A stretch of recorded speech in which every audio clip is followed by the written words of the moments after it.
오늘 이 시간에는 아마 전반부에는 성경 전체를 통해서 하나님께서 어떤 일을 해오셨는지 쭉 살펴보면서 그 가운데서 이 선지서의 위치에 대해서 좀 살펴보도록 하고요. 그 다음에 간단하게 다니엘서의 핵심들을 좀 살펴보도록 하겠습니다. 자, 그러면 성경 전체의 흐름을 먼저 살펴보고 다니엘서로 들어가 보도록 하겠습니다. 자, 하나님께서 천지 만물을 창조하셨습니다. 아무것도 없는 그 상태에 하나님께서 임재하셨어요. 그리고 하나님께서 말씀하시니까 하나님께서 말씀하시는 것이 다 생겨났습니다.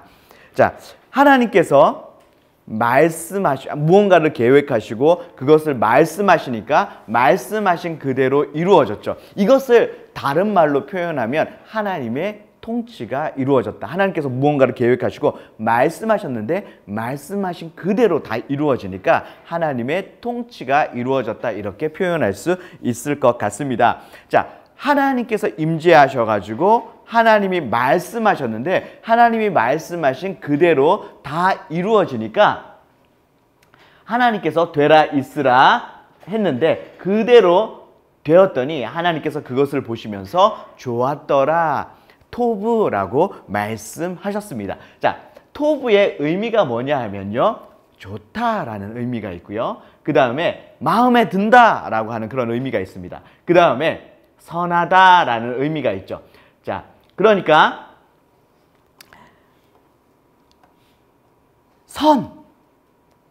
여기에서 이제 선과 악에 대한 개념이 이제 처음 등장하게 되는데요.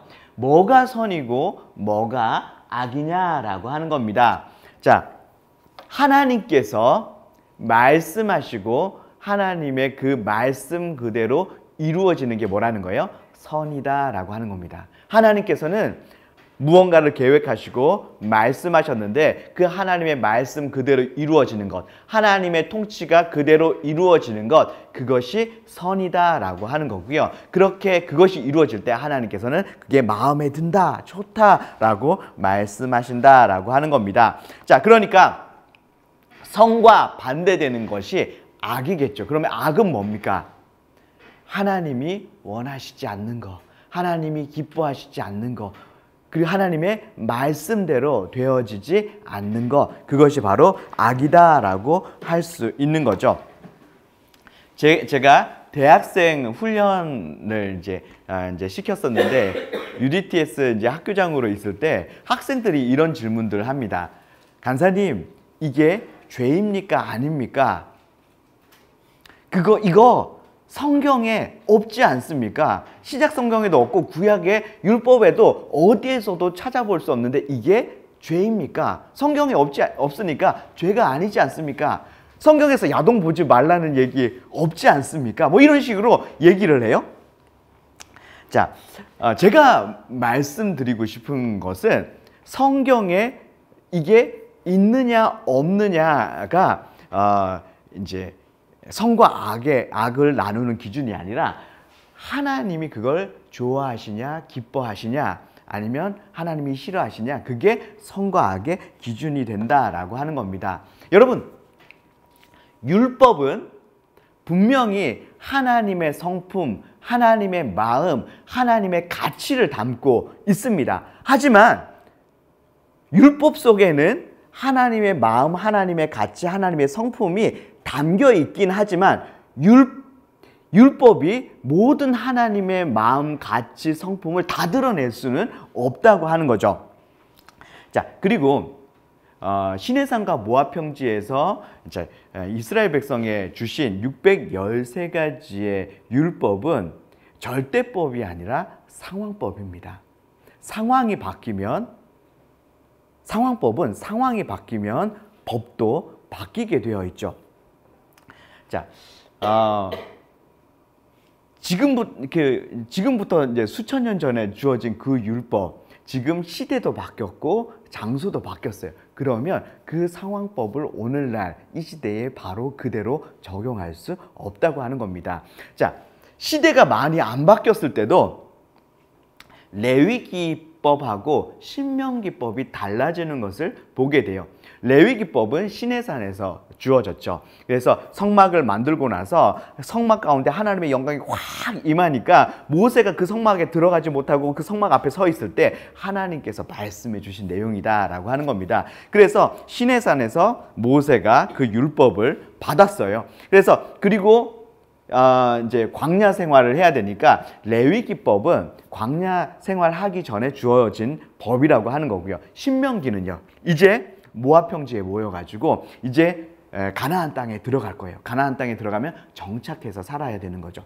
그래서 상황이 약간 바뀝니다. 비슷한 시대에 동일한 이제 이스라엘 백성이지만 상황이 약간 바뀌어요. 그 약간 바뀌는 그 상황 때문에 달라지는 율법이 존재한다고 하는 겁니다. 레위기법과 신명기법이 달라진다라고 하는 겁니다. 자, 레위기 17장 3절에서는 짐승을 잡을 때 왜 잡아요? 잡아 먹으려고. 이제 고기 먹고 싶어가지고 이제 짐승을 잡을 때 어디에서 잡으라고 말하고 있냐면 성막에 와가지고 거기에서 짐승을 잡아라 라고 말씀하고 있습니다. 자, 그런데 이제 가나안 땅에 들어가면 12지파가 다 이제 땅을 분배받고 정착을 하잖아요. 그러면 이제 성전이 어디에 있는 거예요? 성막이? 자, 이제 뭐 실로에 이제 사사시 때는 실로에 있었고 막 그랬는데, 그러면 고기 한번 먹겠다고 뭐 이제 실로에서 가까운 사람은 금방 갈 수 있겠지만 먼 사람들은 고기 한번 먹겠다고 뭐 이제 100kg, 200kg 이제 고기 한 건 600g 먹겠다고 100kg, 200kg 이제 소를 끌고 가서 거기에서 잡을 수는 없는 노릇이죠. 그러니까 신명기법에서는 어떻게 하라고 되어 있냐면 동네에 지정된 장소가 있습니다. 그 지정된 장소에 가가지고 고기를 잡아라 라고 되어 있죠. 신명기 이제 12장 15절이나 21절 이렇게 나와 있습니다. 자, 그렇다면 왜 하나님께서는 신명기에서는 성전에 와서 고기를 잡으라고 하고 이제 레위기에서는, 그리고 신명기에서는 왜 이제 지정된 장소에서 고기를 잡으라고 말씀하셨을까요? 짐승을 잡으라고. 레위기 17장 7절에 보면, 자, 레위기 17장에 이제 성소에서 17장 3절에 이제 성전에서 이제 성막에서 고기를 잡으라, 이제 짐승을 잡으라고 해놓고 그 밑에 17장 7절에 뭐라고 되어 있냐면, 그들은 전에 음란하게 섬기던 수종소에게 다시 제사하지 말 것이니라. 이는 그들이 대대로 지킬 영원한 규례이니라. 자, 이게 무슨 말이냐면 그 전에 이집트에서 살고 있을 때 그들이 뭘 섬겼대요? 염소신을 섬겼다고 하는 거예요. 판신이라고 하는 염소신을 섬겼는데, 그 염소신을 섬기는 방법이 뭐냐 하면 이제 이때 그 이방 신들을 섬기는 방법들이 대부분 다 음란했어요. 그래서 이제 신전 여사제하고 이제 굉장히 음란한 그런 이제 성관계를 하다가 이제 클라이막스에는 뭘 하냐면 염소신하고 이제 염소하고 성관계를 합니다. 그러니까 수간을 하는 거죠. 그리고 이제 막 흥분됐을 때 염소의 목을 따입니다. 그래서 그 피를 마시는 거죠. 그러면 이제 정력에 좋고, 그 다음에 이제 자식들을 순풍순풍 잘 낳는다고. 그래서 이제 이 판신이 번성의 그런 신이거든요. 그렇다고 생각을 한 거예요. 그래서 이제 이 짐승을 아무 데서나 잡으면, 그 전에 이 사람들이 이제 이집트에 있을 때 판신을 섬겼기 때문에 아무 데서나 잡으면 이 짐승 잡는 게 대부분 제사와 연결되어 있고, 고기 먹는 것들이 대부분 제사에서 이제 제사의 우상에게 드려진 그런 고기들을 먹었기 때문에 아무 데서나 잡으면 우상 숭배에 빠질 위험이 굉장히 많이 있었습니다. 자, 그래서 주로 이 수간이 이루어졌던 지역들이 어느 지역이냐면 이집트와 이 가나안 지역이 주로 이제 수간이 이루어졌던 이런 지역이고요. 그리고 주로 이제 동성애가 이루어졌던 지역이 메소포타미아와 이렇게 가나안 지역 이렇게 걸치면서 동성애가 이제 물론 다 어느 정도 다 있었어요. 다 있었는데 집중적으로 굉장히 성행했던 것이 이 메소포타미아부터 해가지고 이 가나안 지역이 굉장히 성행했고, 이 수간은 이제 이집트부터 해서 이 가나안 지역이 굉장히 이제 성행했다. 그래서 이제 이집트 이제 가나안 지역은 이제 이제 이 수강과 동성애가 굉장히 성행했다라고 하는 거죠. 자, 그래서 이 율법 속에 담겨 있는 하나님의 이제 이 원리는 뭐냐면 우상 숭배하지 말라라고 하는 겁니다. 자, 그러니까 이제 율법 속에는 하나님의 원리, 하나님의 가치들이 이제 담겨 있는데 상황이 바뀔 때마다 그 상황법은 계속해서 율법은 바뀌어진다라고 하는 거예요. 그 모든 상황들이 바뀔 때마다 이제 율법을 다 주시지는 않았다라고 하는 겁니다. 그러니까 우리가 613가지 율법이 하나님의 모든 어떤 그런 뜻을 다 담을 수는 없다. 모든 케이스마다 다 주신 그런 율법이 아니다라고 하는 겁니다. 그래서 율법에 없다고 해서 우리가 그걸 해도 되는가? 아니다라고 하는 거죠.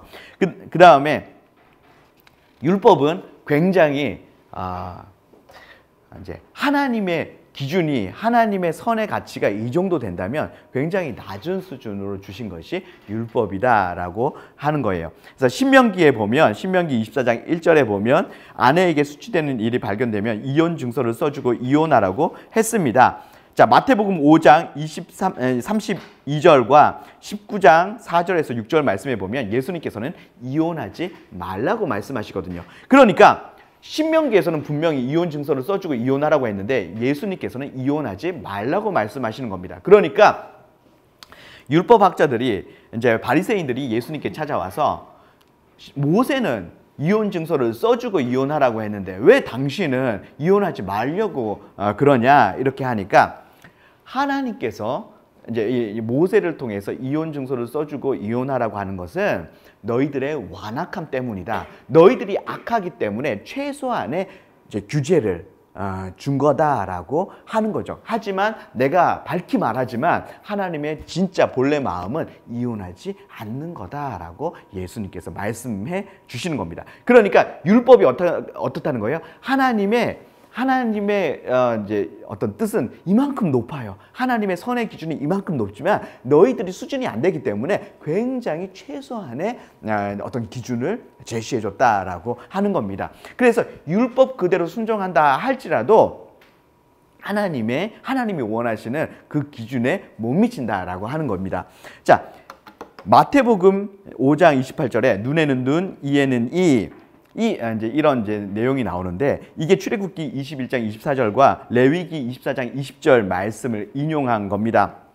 약간 바꿔서 인용한 거죠. 자, 그러면 눈에는 눈, 이에는 이는 누가 내 눈 한 대 때렸어요. 그럼 나도 상대방 눈 하나를 때리는 거예요. 누가 내 입 때려가지고 내 이빨 하나 부러뜨리면 나도 그 이빨 하나 딱 부러뜨리는 거죠. 그러면 눈에는 눈, 이에는 이 율법은 보복을 권장하는 걸까요? 아니면 보복을 제한하는 걸까요? 보복을 제한하는 겁니다.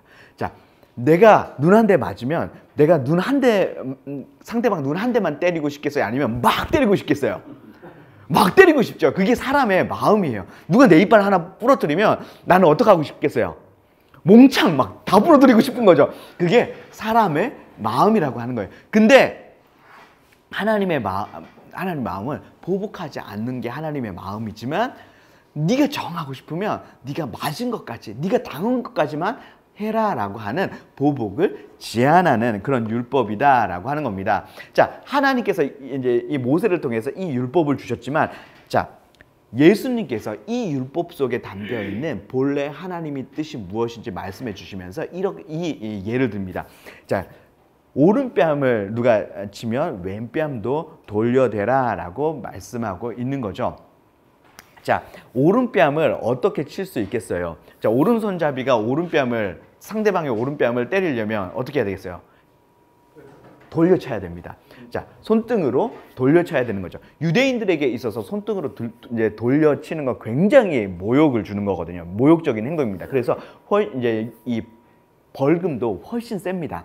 그래서 손등으로 돌려치는 거는 상대방에게 굉장히 모욕을 주는 그런 행동이죠. 자, 만약에 왼손잡이는요. 왼손잡이는 이렇게 바로 칠 수 있어요. 근데 왼손은 이렇게 부정한 손이라고 해서 왼손으로 치는 것도 굉장히 모욕적인 행동이죠. 그래서 어쨌든 내 오른뺨을 맞았다고 하는 것은 돌려쳤거나 왼손으로 쳤거나 이렇게 오른뺨을 맞게 되는 건데, 그러면 그 행위 자체가 굉장히 이제 모욕적인 그런 행위다. 나는 그 사람으로부터 굉장한 모욕을 받았다라고 하는 겁니다. 근데 그렇게 모욕을 당했을 때 어떻게 하라고 하냐 하면, 대적하지 말고, 상대방이 나에게 엄청난 모욕을 줬음에도 불구하고 왼뺨도 돌려대라. 전혀 보복하지 않고 용서해주고 사랑하는 것, 이것이 바로 하나님의 뜻이고 하나님의 가치다라고 하는 겁니다. 이게 바로 눈에는 눈, 이에는 이 율법에 담겨있는 하나님의 뜻이다라고 하는 것이죠. 그러니까 율법은 하나님의 완전하심을 다 담지 못해요. 그리고 율법은 케이스 바이 케이스인데 모든 케이스에 대해서 다 얘기하고 있지 않다라고 하는 겁니다. 자, 그러니까 이게 죄냐, 이게 죄가 아니냐라고 하는 것을 우리가 성경 속에서 다 찾을 수는 없다라고 하는 거죠. 우리가 성경 속에서 찾을 수 있는 것은 원리를 찾을 수 있는 거예요. 아, 하나님은 이걸 좋아하시는구나. 이걸 기뻐하시는구나. 이런, 하나님은 사랑하는 걸 좋아하시는구나. 하나님은 생명을 존중하시는구나. 사람 배려해 주시는 걸 좋아하시는구나. 하나님은 가난하고 소외된 자들 배려해 주시고 이렇게 하는 거 좋아하시는구나. 이런 어떤 원리들을 찾을 수 있는 거예요. 그래서 이게 성경에 없다고 해서 이게 죄가 아니다 이렇게 말하면 안 된다.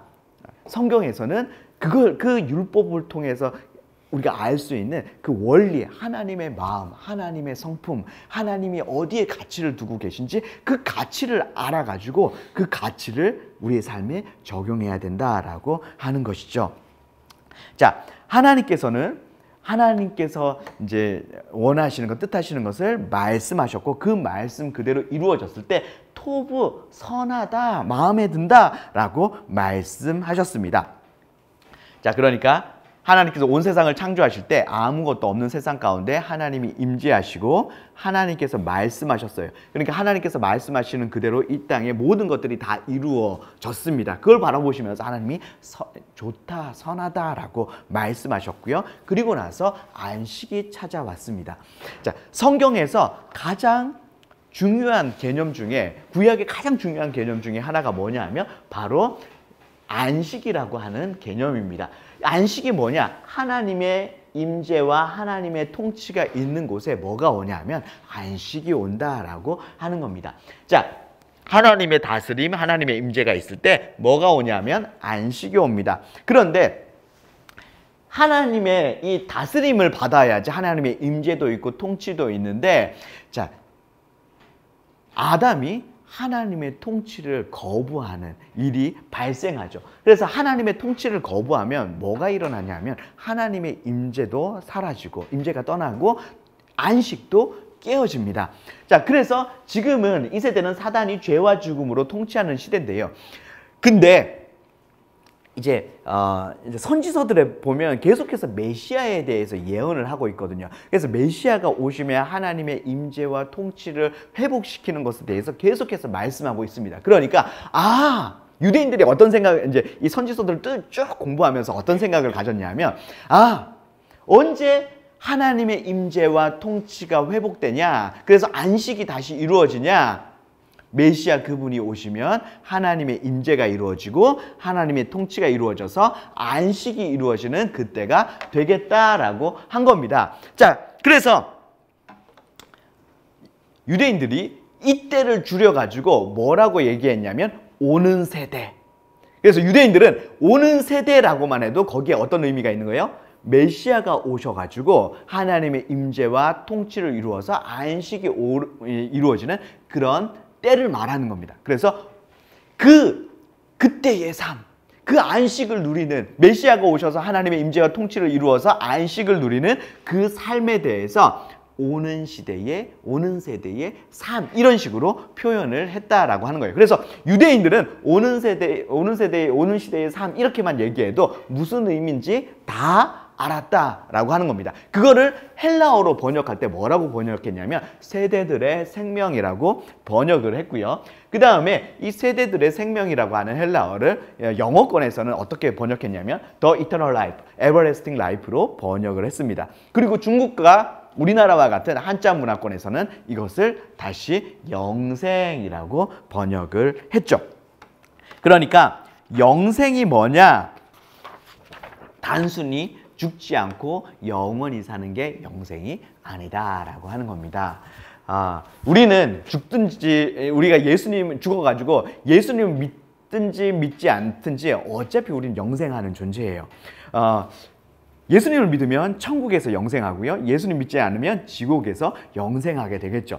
자, 그래서 우리는 어차피 영생한단 말이에요. 그래서 누구와 함께 누구의 통치를 받으면서 영원히 살 거냐 하는 문제입니다. 그래서 영생이라고 하는 게 뭐냐 하면 메시아가 오셔서 하나님의 임재와 통치를 이루어서 그래서 그 안식을 누리는 그 삶이 영생이고요. 그래서 예수님을 믿는 우리 가운데 하나님이 오셨고 하나님의 통치를 받으면서 우리가 이제 살아간다면 우리가 영생을 누리는 그 삶을 살고 있는 거죠. 자, 이것을 복음서에서 예수님께서는 하나님 나라라고 표현을 했고요. 그리고 마태복음 같은 경우에는 마태는 하나님이라는 이게 유대인들에게 썼기 때문에 유대인들은 하나님이라는 이름을 잘 이렇게 이제 부르기를 꺼려했기 때문에 자, 하나님 계신 곳, 천국 이런 표현을 썼습니다. 그러니까 하나님 나라, 천국, 영생 다 같은 표현이다. 안식 다 같은 표현이에요. 자, 그러니까 메시아가 오셔서 예수 그리스도가 오셔서 하나님의 임재와 통치를 이루고 안식을 이루는 그때의 삶, 그것을 바로 영생이다라고 하는 겁니다. 자, 그래서 하나님의 임재 속에서 하나님의 통치를 받아야지 이제 안식을 누리는 그 삶을 계속해서 살아가는데 아담이 하나님의 통치를 거부하는 그런 일이 일어났잖아요. 그래서 타락했는데 이제 3장과 6장까지 계속해서 인간들이 타락하면서 이제 죄의 장아찌가 됩니다. 죄에 완전히 찌들어 가지고 이제 생각하는 모든 것이 죄고 행동하는 모든 것이 죄고 이런 상태가 된 거예요. 자, 그렇게 완전히 죄로 가득 차게 될 때 이제 성경에서 계속해서 반복적으로 나오는 패턴은 뭐냐 하면 하나님께서 어떤 창조하셨는데 그게 이제 너무너무 타락하잖아요. 그래서 죄로 가득하게 되면 하나님의 영이 떠나는 일이 일어납니다. 하나님의 영이 떠나면 그때 무슨 일을 하시냐 하면 하나님이 다시 임해 주시기 위해서 다시 이 땅을 새롭게 하나님의 사람들을 다시 새롭게 하고 이 땅을 새롭게 하는 그런 일들을 하시는 거죠. 그것이 심판입니다. 그래서 심판은 단순히 너 잘못했어. 너 벌 줄 거야. 그래서 단순히 벌 주기 위한 것이 아니고 심판을 위한 심판이 아니라고 하는 거예요. 하나님의 심판의 목적은 회복에 있습니다. 다시 새롭게 하고 회복하고 그래서 다시 하나님께서 임재해 주실 수 있는 상태로 만드시는 것이 뭐냐 하면 바로 심판이다라고 하는 거죠. 자, 인간들이 걷잡을 수 없이 타락했을 때 하나님께서 심판을 이제 계획하시는데요. 노아에게 그 심판에 대해서 말씀을 하셨습니다. 그런데 노아가 그 심판에 대해서 이제 사람들에게 선포하기 전에 이미 하나님께서 그 심판에 대해서 말씀하셨던 사람이 있었는데요. 그 사람이 누구냐 하면 유다서 이제 1장 14절에서 15절을 말씀해 보면 에녹이 심판에 대해서 선포했다 이렇게 말씀하고 있습니다. 그러니까 창세기 5장에 보면 모든 사람들이 다 죽었다 이제 끝납니다. 5장에 계보에 보면. 근데 거기에서 죽지 않고 살았다로 끝나는 사람이 한 사람이 있는데 그 사람이 누구냐면 에녹이죠. 에녹이 왜 죽지 않고 살았냐면 하나님과 동행했기 때문이다. 이렇게 이제 구조적으로 보여지는데요. 자, 에녹이 하나님과 동행하면서 살았는데 하나님과 온전히 동행했던 그 에녹에게 하나님께서 뭘 말씀하시냐면 심판에 대해서 에녹에게 말씀하셨고 에녹은 그 하나님의 심판에 대해서 사람들에게 선포를 했다라고 하는 겁니다. 그런데 에녹이 하나님의 그 심판에 대해서 백성들에게 사람들에게 선포했을 때 그때 아이가 한 명 태어납니다. 자, 그 아이가 누구냐 하면 무드셀라이죠. 자, 마트, 사람이라는 뜻이고요. 셀라흐, 투창, 창을 던지다라는 뜻인데 이것에 대해서 해석하면서 그가 죽을 때에 하나님께서 그걸 보내겠다 이런 식으로 이제 이 이름의 뜻을 해석합니다. 자, 그가 죽을 때 그걸 보내겠다. 하나님께서 그걸 보내겠다. 지금 에녹이 하나님의 심판에 대해서 선포하는데 아이가 태어났는데 그 아이의 이름을 그가 죽을 때 그걸 보내겠다라고 하는 거예요. 그러면 이 무두셀라가 죽을 때 뭐가 일어나겠다는 거예요? 하나님의 심판이 일어나겠다라고 하는 겁니다. 그런데 무두셀라가 굉장히 오래 삽니다. 969세. 성경의 모든 인물, 그 다음에 인류 역사상 이제 역사책들을 다 봐도 969세를 산 사람이 없습니다. 자, 인류 역사상 가장 이제 오랫동안 이제 살았던 인물이 자, 이제 이 무드셀라인데요. 무드셀라가 왜 이렇게 오래 살았겠습니까?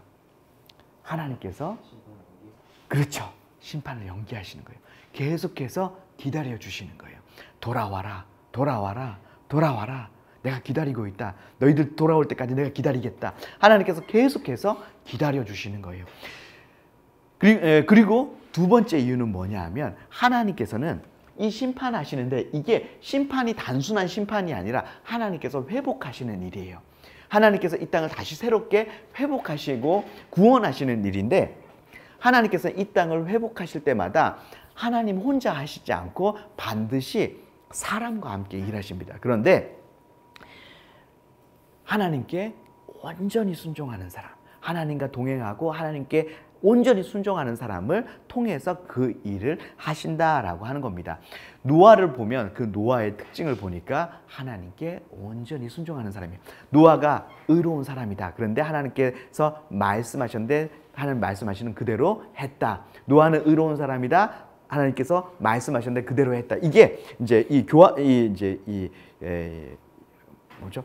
병행 구조로 해가지고 쭉 이제 창세기에 이제 쭉 나오는 것을 보게 돼요.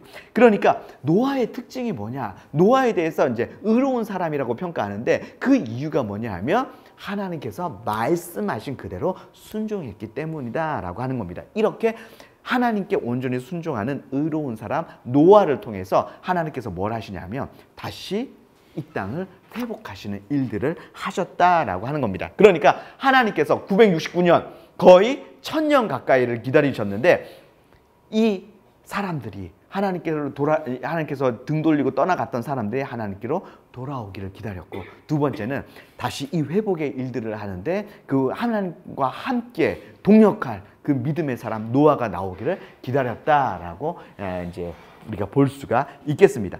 그래서 노아의 홍수는요, 처음 창조와 같이 다시 회복하는 그런 사건이라고 하는 것을 우리가 이 홍수 이야기의 이 표현들을 통해서 우리가 볼 수가 있겠습니다. 그래서 자, 처음에 창조할 때 하나님의 영이 수면 위를 운행하셨는데요. 자, 바람, 무하고 똑같죠.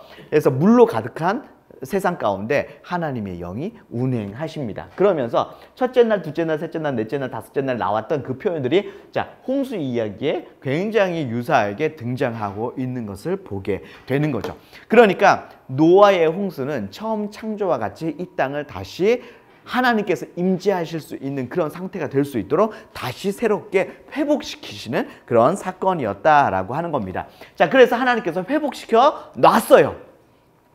그리고 믿음의 사람 노아를 통해서 믿음의 세대들이 일어나기를 기대했습니다. 그런데 온전히 하나님께 순종하는 그 의로운 사람, 믿음의 사람, 순종의 사람 노아를 통해서 믿음의 세대가 일어나기를 기대했는데 어떻게 했다는 거예요? 다시 타락했다고 하는 거예요. 다시 타락하고 다시 하나님의 그 통치를 거부하고 떠나갔다라고 하는 겁니다. 이것을 보여주는 것이 창세기 11장의 바벨탑 사건이죠. 자, 이것이 성경 전체의 서론에 해당합니다. 왜냐하면 이제 지금부터 뭐가 나오냐 하면 하나님의 제사장 나라 만들기 프로젝트가 나오기 때문에 그래요. 하나님께서 이들이 하나님 떠나가가지고 하나님 싹 쓸어버렸어요. 그리고 믿음의 사람 한 사람을 통해서 뭔가 새롭게 믿음의 세대가 일어나기를 기대했는데 그게 안 됐다고 하는 거예요. 하나님께서 한번 다 쓸어봤는데 너무너무 마음 아프지만, 너무너무 하나님이 이렇게 가슴 아프지만 사랑하는 사람들을 다 쓸어봤어요. 다 심판해봤어요. 근데 여전히 안 되더라고 하는 거예요. 그래서 이번에 하나님께서 회복시키는 방법은 다 쓸어버리는 방법이 아니에요. 이번에 회복시키는 방법은 뭐냐면 하나님께서 한 사람을 선택하시고 한 민족을 선택하셔서 막 축복해 주시는 거예요. 함께 해주시고 축복해 주시고 보호하시고 하나님의 뜻을 알려주시고 하나님의 성품을 알려주시고, 그래서 이 사람들이 하나님의 뜻대로 하나님의 성품대로 살아가면서 사람들에게 하나님이 어떤 분이신지 나타내 보이심을 통해 가지고 온 열방의 사람들이, 하나님을 등지고 떠나갔던 사람들이 하나님께로 돌아오게 만드는 그런 프로젝트죠. 자, 그게 바로 제사장 나라 만들기 프로젝트입니다. 제사장이 뭡니까? 하나님의 임재를 들고 나르는 사람들이에요. 그리고 제사장의 가장 큰 역할은 뭐냐 하면 이 하나님 백성들을 하나님께로 인도하는 역할, 하나님께 나아가게 만드는 역할을 하는 사람이 바로 제사장입니다. 근데 하나님께서 그 역할을 한 민족 전체를 이제 제사장 나라로 만들어 가지고 그 민족이 온 열방에 대한 제사장 나라로서 온 열방을 하나님께로 인도하는 그런 역할을 해야 된다라고 하는 겁니다. 그래서 하나님께서 이 이스라엘 백성과 이 시내산에서 언약을 맺을 때 보면 출애굽기 19장 5절에 세계가 다 내게 속하였으니 온 세상이 다 내 거다. 내가 온 세상 다 사랑한다. 온 세상 다 사랑하고 온 세상이 다 내 거지만 너희들을 특별히 더 내 것 만든 이유는 뭐냐면, 너희들을 내 것 만든 이유는 너희를 제사장 나라 만들기 위해서다. 내가 사랑하는 저 온 열방이 나를 등지고 다 떠나갔는데 그거 다 내 건데 내 거인 온 열방이 다시 내게로 돌아오게 하기 위해서 너희들을 특별히 제사장 나라 만든 거다 라고 하는 겁니다. 자, 그 제사장 나라 만들기 프로젝트가 이제 아브라함부터 시작해가지고 우리에게까지 쭉 이어지는 것이 뭐냐면, 이제 우리도 이제 이 바울이 우리를 향해서 이제 왕 같은 제사장이다 이렇게 얘기하거든요. 우리에게까지 쭉 이어지는 하나님의 이제 이 구원 계획, 한 사람 한 민족을 통해서 하나님을 나타내시고 드러내시고 보여지게 하고 느껴지게 하고 들려지게 하면서 이 사람을 통해서 온 열방이 하나님께로 돌아오게 만드는 이제 그 프로젝트다라고 하는 겁니다. 이 프로젝트를 위해서 하나님께서 아브라함을 선택하셨습니다. 그래서 아브라함에게 약속해 주셨는데, 너 복의 근원 만들어 주겠다. 너를 통해서 온 열방이 하나님께로 나오게, 그렇게 너를 복의 축복의 근원으로, 복의 통로로 내가 만들어 주겠다. 너를 복 그 자체로 만들어 주고, 그리고 복의 통로로 만들어 주겠다. 하나님께서 약속해 주셨어요. 그리고 너 큰 민족 만들어 주겠다. 그리고 가나안 땅 주겠다. 하나님께서 이 세 가지 약속합니다. 복의 근원, 자손, 땅에 대해서 이렇게 약속을 하셨죠.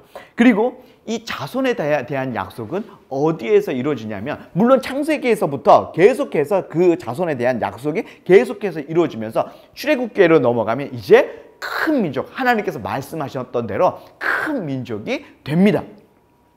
이집트 바로 왕도 두려워할 만큼 어마어마하게 큰 민족이 이루어지게 되는 거죠. 그 다음에 이제 이제 이집트에서 나와 가지고 시내산에 갔을 때 하나님께서 거기에서 성막을 짓게 하고, 이제 성막을 다 지었을 때 하나님께서 거기에 임재해 주셨죠. 그래서 이때마다 어떤 회복의 일이 일어나고 하나님이 임재하실 때마다 나타나는 현상이 뭐냐면, 성막이나 성전이 지어집니다. 그리고 거기에서 첫 예배를 드릴 때 제단에 하나님의 불이 하늘에서부터 임하는 사건이 일어납니다. 이게 계속해서 반복적인 패턴으로 계속해서 일어나는 거죠. 그래서 제사장의, 원래 제단의 불은 제사장이 막 불 피워가지고 막 이렇게 부싯돌 막 튀겨가지고 불 피우는 불이 아닙니다.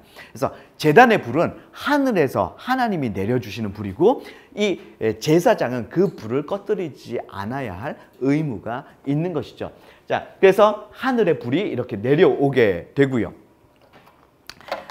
그래서 회복이 일어납니다. 그래서 또 여호수아서에 가면 여호수아가 하나님께 온전히 순종하고 이스라엘 백성이 순종함을 통해서 가나안 땅을 정복하게 되고요. 그리고 가나안 땅을 다 이제 정복했을 때 여호수아 후반에 보면 이제 안식이 찾아왔다 이렇게 이제 되어 있습니다. 그러니까 하나님이 임재하시고 그들이 하나님께 온전히 순종함을 통해서 통치가 이루어지니까 뭐가 이루어지는 거예요? 안식이 이루어졌다. 자, 그래서 계속해서 이게 반복이에요. 하나님의 임재가, 하나님의 이제 통치와 임재가 이루어지면 거기에 안식이 이루어지는 겁니다. 근데 반대로 통치를 거부하면요, 불순종하면 하나님의 임재가 떠나가고 안식이 깨어지는 이런 일들이 계속해서 역사적으로 반복되고 있는 것을 보게 되죠. 자, 하나님께서 이제 이 여호수아서에 보면 하나님께서 이제 가나안 땅을 주시는데 하나님께서 가나안 땅을 주시는 이유가 있습니다. 사실은 이 가나안 땅이 이제 땅을 이 가나안 족속들이 이제 바벨탑을 이제 쌓은 그 이제 장본이기도 하고요. 레위기 18장 24절에서 25절, 신명기 9장 4절에 보면 가나안 땅이 죄로 가득 차게 되는 것을 보게 됩니다. 이 표현이 언제와 똑같냐 하면 노아 홍수전과 똑같습니다. 그래서 생각하는 게 다 죄고 행하는 게 모든 게 죄고 죄에 완전히 장아찌가 되어 있는 이 상태가 노아 홍수전하고 이제 가나안 땅을 이제 심판하기 전하고 똑같다라고 하는 겁니다. 자, 그런데 하나님께서는 가나안 땅을 심판하시기 전에 심판하실 때도 하나님께서 그들이 아무리 죄로 가득 차 있다 할지라도 하나님께서 긍휼을 잊지 않으시는 거죠. 그래서 가나안 땅을 심판하시기 전에 먼저 누구를 보낸 거예요? 아브라함, 이삭, 야곱, 이들이 가나안 땅에 살면서 하나님을 드러내도록 했고, 그러니까 이들이 어떻게 보면 하나님이 가나안 땅을 심판하시기 전에 선교사적인 삶을 살았다 이렇게 볼 수가 있는 거고요. 자, 그 다음에 그렇게 그들이 가나안 땅에 살았음에도 불구하고 이들이 이제 돌아오지를 않는 겁니다. 그리고 그래서 이제 가나안 땅을 딱 정복하러 떠나는데 이스라엘 백성들이 출애굽해서 딱 나왔는데 뭘 가릅니까? 홍해를 갈라요. 홍해를 확 가르면서 나와요. 그리고 가나안 땅에 딱 들어갈 때 또 뭘 갈라요? 요단강을 가르면서 들어갑니다. 이게 왜 의미가 있냐면요, 이 당시에 사람들 세계관 속에서 창조의 신, 최고의 신, 모든 신 중에 최고의 신은 물을 다스리는 신이라고 생각을 했습니다. 자, 그런데 이스라엘 백성이 가나안을 정복하러, 하나님을 믿는 이 이스라엘 백성들이 가나안을 정복하러 딱 떠나는데 이제 홍해를 확 갈라버리면서, 하나님이 홍해를 확 갈라버리면서 이제 이집트에서 나왔어요. 그리고 가나안 땅에 들어가는데 요단강을 확 가르고 들어갑니다. 자, 가나안 사람들이 이 소식을 듣고 어떻게 생각하겠습니까? 저 이스라엘이 믿는 저 하나님은 최고의 신이구나, 창조의 신이구나, 신 중에 최고의 신이구나 라는 것을 알게 되겠죠. 그래서 가나안 땅에 정탐을 갔는데요, 거기에서 라합을 만났습니다. 그 라합이 뭐라고 얘기하냐면, 우리가 너희들이 홍해 건너고 나온 거 들었다. 그 소식 듣고 우리가 간담이 녹아내렸다. 너무너무 두려웠다라고 하는 거예요.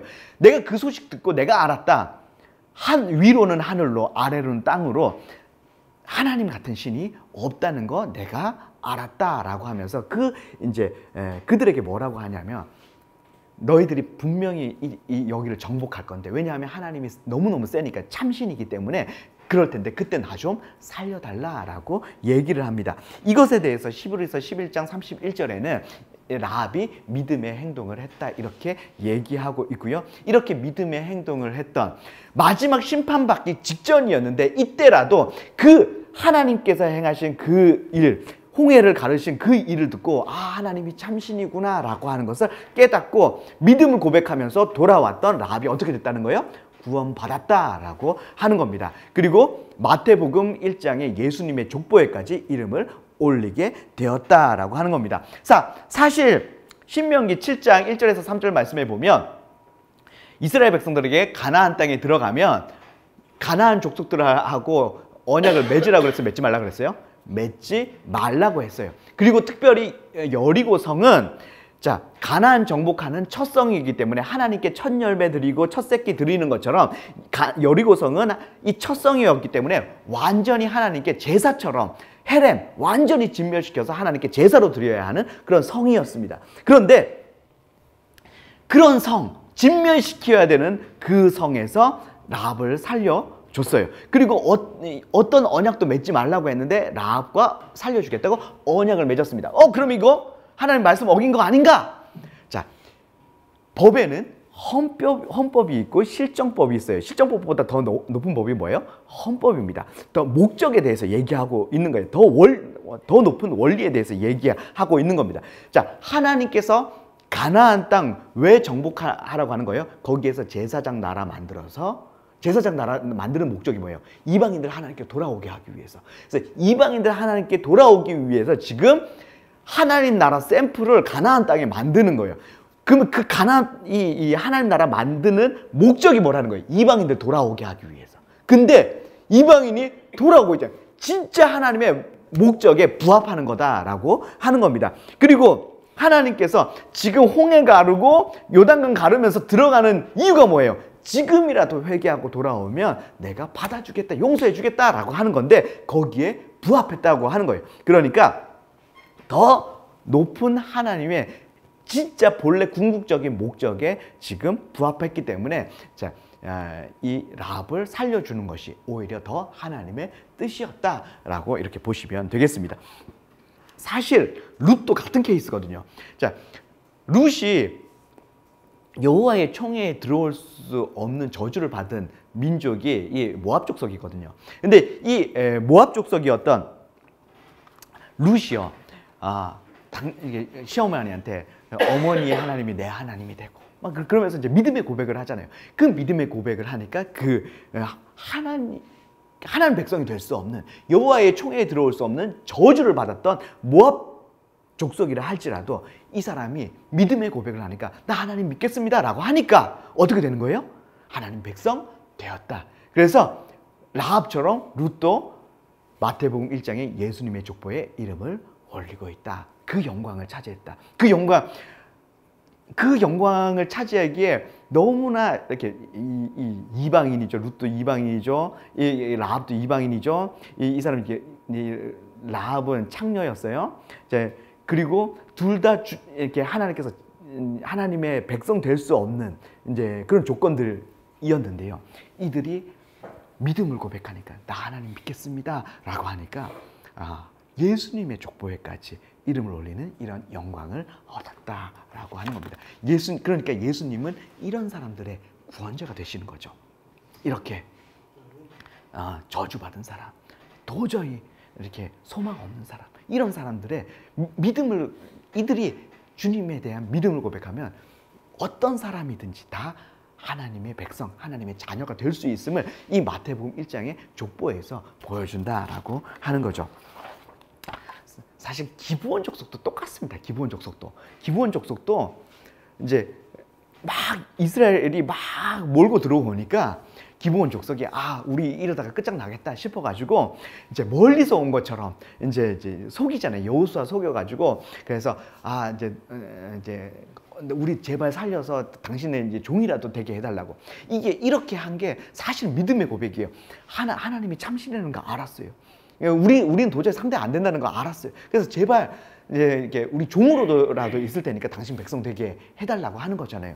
근데 이때 물론 살짝 부정적으로 나오는 부분이 있습니다. 여호수아가 하나님께 묻지 않고 받아준 거죠. 이 부분은 살짝 부정적으로 나오긴 하지만 이들이 하나님께 나온 것 그 자체는 이 믿음을 고백하면서 하나님께 나온 것 그 자체는 하나님의 본래 목적에 부합하기 때문에 오히려 하나님의 뜻에 맞는다. 이들을 하나님께, 물론 여호수아가 하나님의 음성을 듣는 건 맞지만 여호수아의 행동은 실수였지만 이들을 하나님의 백성 안으로 맞아들인 것은 하나님의 뜻이었다. 우리가 이렇게 볼 수가 있겠습니다. 그래서 이 약속을 어기고 사울이 기브온 족속을 죽이잖아요. 그래가지고 이제 이 사무엘하 21장에 보면 기근이 옵니다. 그래서 다윗이 이제 물었는데 그게 사울이 기브온 족속을 죽였기 때문에 이제 그러니까 하나님께서 이 여호수아와 이 기브온 족속 간에 이 맺은 언약을 하나님께서 인정하신다라고 하는 거고요. 그 다음에 느헤미야 이제 3장 7절에 보면 성벽 재건하는 명단에 이 기브온 족속들이 있고요. 느헤미야 7장 25절에 포로 귀한 자 명단에도 이 기브온 사람들이 포함되어 있습니다. 그 다음에 에스라서 이제 4장에 보면 사마리아인들은 혼혈되었고, 그다음에 이 혼혈됐을 뿐만 아니라 이들이 이제 이제 다른 우상들도 섬기고 있었거든요. 그래가지고 이 사마리아인들이 나도 그래도 피가 좀 섞였는데 나도 예루살렘 성전 짓는 거 재건하는 거 참여하게 해달라 그랬을 때 사마리아인들은 거부했습니다. 그런데 성전 짓는 명단에 누구는 있어요? 기브온 족속들은 있었다라고 하는 거고요. 그리고 에스라가 포로 귀환할 때 중간에 포로 귀환을 멈춥니다. 왜 멈췄냐 하면 거기에 레위인들이 없었어요. 그리고 느디딤 사람들이 없었기 때문입니다. 근데 느디딤 사람들이 누구냐면 성전에서 봉사했던 사람들인데 이들의 대부분이 누구냐면 기브온 족속들이었다라고 하는 거죠. 그러니까 이 에스라가 포로 귀환까지 멈추면서 찾아다녔던 사람 중에 한 부류의 사람이 누구였냐면 바로 기브온 족속들이었다라고 하는 거죠. 그러니까 그 누구보다 하나님의 백성 안으로 깊이 들어와 있었던 족속이 누구였냐? 기브온 족속들이었다라고 하는 겁니다. 그러니까 하나님께서 심판 중에도 계속해서 하나님 긍휼을 잃지 않으시고 하나님이 어떤 분이신지 계속해서 나타내면서 지금이라도 돌아와라 말씀하시는 거였고, 그렇게 홍해를 가르고 요단강을 가른 것이 그런 하나님의 뜻이었고, 그 순간이라도 지금 심판당하고 있는 순간이라도 그들이 우리가 회개합니다, 하나님의 백성 되겠습니다, 믿음을 고백했을 때 그들이 하나님 백성 안으로 들어오게 됐다라고 하는 겁니다. 자, 그렇게 해가지고 이제 하나님의 통치가 이루어지면서 안식이 이루어졌는데요. 자, 근데 이게 얼마 가지를 못합니다. 한 30-40년 만에 다시 타락하기 시작하는데요. 이 민족이 타락하고 있는 것을 보여주는 것이 뭐냐 하면 사사기입니다. 자기 소견에 옳은 대로 행했다라고 하는 거죠. 자기 마음대로, 지 마음대로 했다. 하나님 뜻대로 행하는 게 아니라 지 마음대로 했다라고 하는 겁니다. 그러니까 하나님의 통치를 거부한 거고요. 총체적인 타락. 뭐 이제 제사장부터 해가지고 레위인 제사장부터 해서 이 종교계 사회의 총체적인 타락을 보여주는 책이 뭐냐면 사사기다라고 하는 거예요. 그래서 하나님의 뜻을 거부하면서 살았다라고 하는 겁니다. 자, 그렇게 했을 때 하나님이 도저히 함께 계실 수 없는 그런 상태, 너무나 죄에 찌들어서 하나님이 함께 있을 수 없는 상태가 됐을 때 어떤 일이 일어나냐면 하나님의 임재가 떠나가는 일이 일어납니다. 그래서 실로의 성소가 회파되고요. 그리고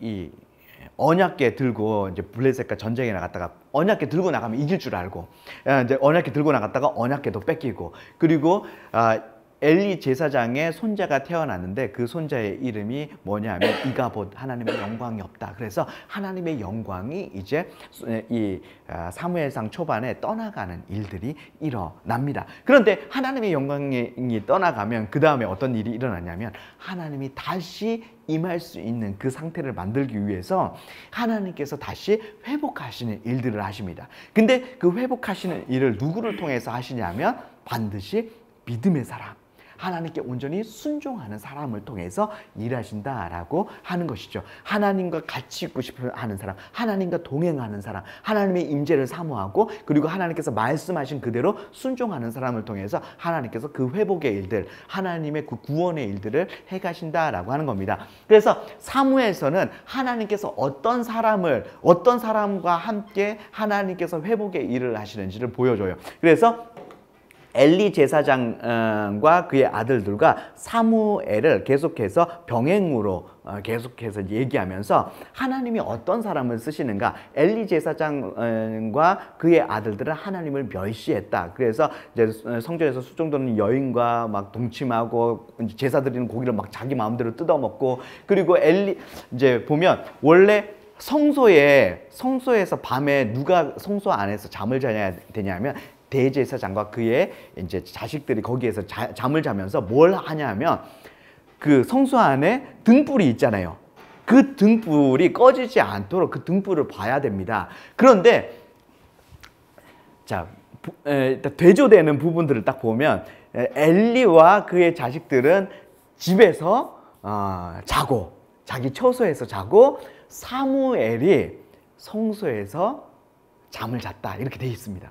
자, 그러니까 이 엘리 제사장과 그의 아들들은 자기의 의무임에도 불구하고 성소에서 안 있는 거예요. 근데 사무엘은 하나님의 임재를 사모함으로 이제 이 휘장 하나를 사이에 두고 바로 언약궤가 있잖아요. 언약궤는 하나님이 임재하시는 곳인데 그 하나님 임재를 사모함으로 사무엘이 거기에서 잠을 잤다라고 하는 것을 보게 되는 거죠. 그래서 하나님께서 쓰시는 사람을 이 엘리 이 가족과 이 사무엘을 이제 대조하면서 하나님이 어떤 사람을 사용하시는가, 어떤 사람과 함께 하시고 어떤 사람과 동행하시는가, 하나님을 사모하는 사람, 하나님의 임재를 사모하는 사람과 하나님께서 동행하시고 그런 사람을 사용한다고 하는 것을 보게 되고요. 그 다음에는 누구와 누구를 대조해요?